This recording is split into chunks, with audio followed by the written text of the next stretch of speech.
Welcome to Subhanallah Wazaif.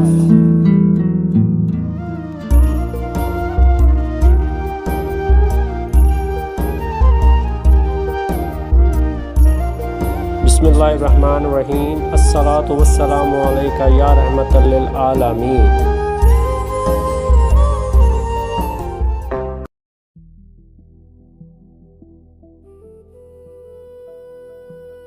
میں خاک ہوں بس تو رب عالم، میں ہوں اندھیرا تو روشنی ہے، یا اللہ یا اللہ یا اللہ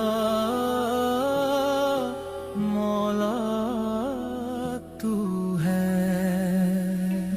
آ جاؤں میں بھی بس تو صدا دے، ایک بار اپنا نور دکھا دے، تیرے ہی راستے چلتا رہوں میں، ہر لمحہ تو ہی مجھ کو صدا دے۔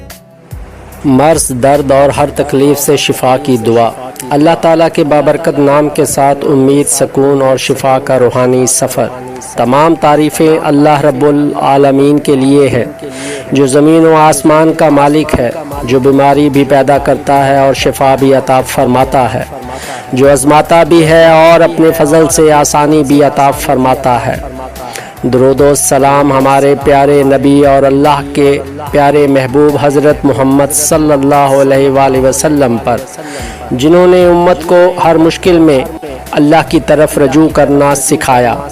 الحمدللہ رب العالمین، والصلاة والسلام علی سید الانبیاء والمرسلین محمد صلی اللہ علیہ وآلہ وسلم وعلی آلہ وصحبہ اجمعین۔ زندگی کا سب سے مشکل لمحہ وہ ہوتا ہے جب انسان درد، تکلیف اور مرض میں ہو۔ کبھی جسم بیماری میں مبتلا ہوتا ہے، کبھی دل غم سے بوجھل ہوتا ہے، کبھی ذہن پریشانیوں کے بادلوں میں گھرا ہوتا ہے، اور کبھی انسان اپنی بے بسی کے عالم میں صرف ایک ہی دروازہ دیکھتا ہے، اللہ رب العالمین کا دروازہ۔ اللہ تعالیٰ اپنے بندوں کا ہمیشہ ساتھ دیتا ہے، اسے کبھی تنہا نہیں چھوڑتا۔ اس نے بیماری بھی پیدا کی اور شفا بھی، آزمائش بھی دی اور صبر کا اجر بھی، تکلیف بھی دی، راحت آرام بھی دیا، اور رحمت کے دروازے بھی کھول دیے۔ رسول اللہ صلی اللہ علیہ وآلہ وسلم نے فرمایا، اللہ نے جو بیماری اتاری ہے اس کی شفا بھی اتاری ہے۔ یہ حدیث ہمیں امید دیتی ہے کہ مایوسی مومن کا راستہ نہیں۔ آج ہم اللہ تعالیٰ کے ایک عظیم نام کے بارے میں بات کریں گے، الباسطو، یعنی وہ ذات جو تنگی کے بعد کشادگی عطا کرتی ہے، دلوں کو سکون دیتی ہے، رحمت کو وسیع کرتی ہے، اور اپنے فضل سے بندے کے حالات آسان فرما دیتی ہے۔ جب انسان بیماری میں ہوتا ہے تو صرف جسم نہیں تھکتا، اس کا حوصلہ بھی کمزور ہونے لگتا ہے۔ ایسے وقت میں اللہ کا ذکر دل کو مضبوط کرتا ہے اور امید کو زندہ رکھتا ہے۔ دنیا میں شاید ہی کوئی انسان ایسا ہو جس نے کبھی بیماری، درد یا تکلیف نہ دیکھی ہو۔ کبھی جسم بیمار ہوتا ہے، کبھی دل زخمی ہوتا ہے، کبھی ذہن پریشانیوں سے بوجھل ہو جاتا ہے، اور کبھی انسان راتوں کو جاگ کر صرف ایک دعا کرتا ہے، یا اللہ مجھے شفا عطا فرما۔ ایسے لمحے میں یاد رکھیں، شفا صرف دوا سے نہیں بلکہ اللہ کے حکم سے ملتی ہے۔ دوا ایک ذریعہ ہے، مگر شفا دینے والا صرف اللہ تعالیٰ ہے۔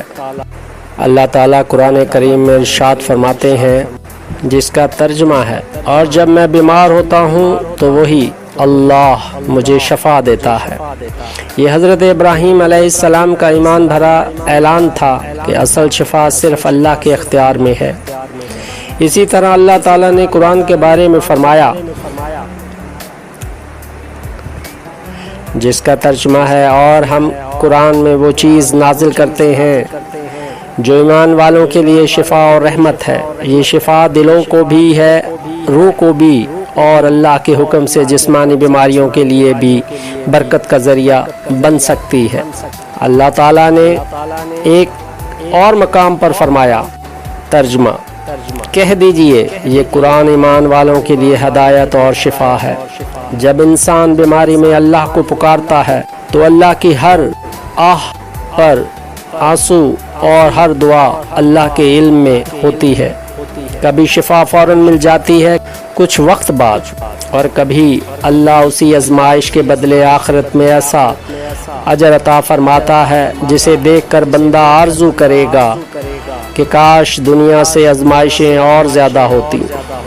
نبی کریم صلی اللہ علیہ وآلہ وسلم بیماروں کے لیے یہ دعا فرمایا کرتے تھے، جس کا ترجمہ ہے: اے لوگوں کے رب، تکلیف دور فرما، شفا عطا فرما، تو ہی شفا دینے والا ہے، تیری شفا کے سوا کوئی شفا نہیں۔ ایسی کامل شفا عطا فرما جو کسی بیماری کو باقی نہ چھوڑے۔ اے میرے رب، مجھے تکلیف پہنچ گئی ہے اور تو سب رحم کرنے والوں سے بڑھ کر رحم کرنے والا ہے۔ یہ دعا صبر، عاجزی اور اللہ پر مکمل بھروسے کا بہترین نمونہ ہے۔ قرآن پاک کی تلاوت خصوصاً سورۃ فاتحہ کو اللہ سے شفا کی دعا کے ساتھ پڑھیں۔ اپنے لیے اور دوسروں کے لیے دعا کریں۔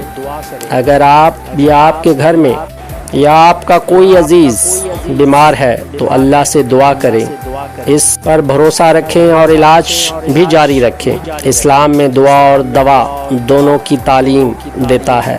بسم اللہ الرحمن الرحیم۔ شفا کا عمل: روزانہ نماز ظہر یا نماز مغرب کے بعد اول و آخر درود پاک پڑھیں۔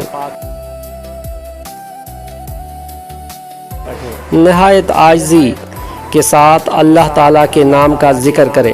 30 مرتبہ یہ آیت پڑھیں: اللہم انت الباسط، پھر یہ مسنون دعا پڑھیں۔ اس کے بعد اپنی زبان میں اللہ تعالیٰ سے دعا کریں، اور وہ ہر دل کی آواز سنتا ہے اور بندے کی فریاد کو جانتا ہے۔ بیماری آزمائش بھی ہے اور رحمت کا ذریعہ بھی۔ نبی کریم صلی اللہ علیہ وآلہ وسلم کی بیماروں کی عیادت کی سنت: دعا، ذکر، استغفار کا اور صبر کرنے والوں کے لیے اللہ کی خوشخبری ہے۔ شفا کے ساتھ ساتھ دل کا سکون ہے۔ علاج اختیار کرنا بھی سنت ہے۔ مایوسی سے بچنے اور اللہ سے حسن ظن رکھنے کی تلقین ہے۔ اللہ تعالیٰ تمام بیماروں کو شفا، پریشان حال لوگوں کو سکون، شفا اور پوری امت مسلمہ کو صحت، عافیت اور اپنی رحمت عطا فرمائے۔ آمین۔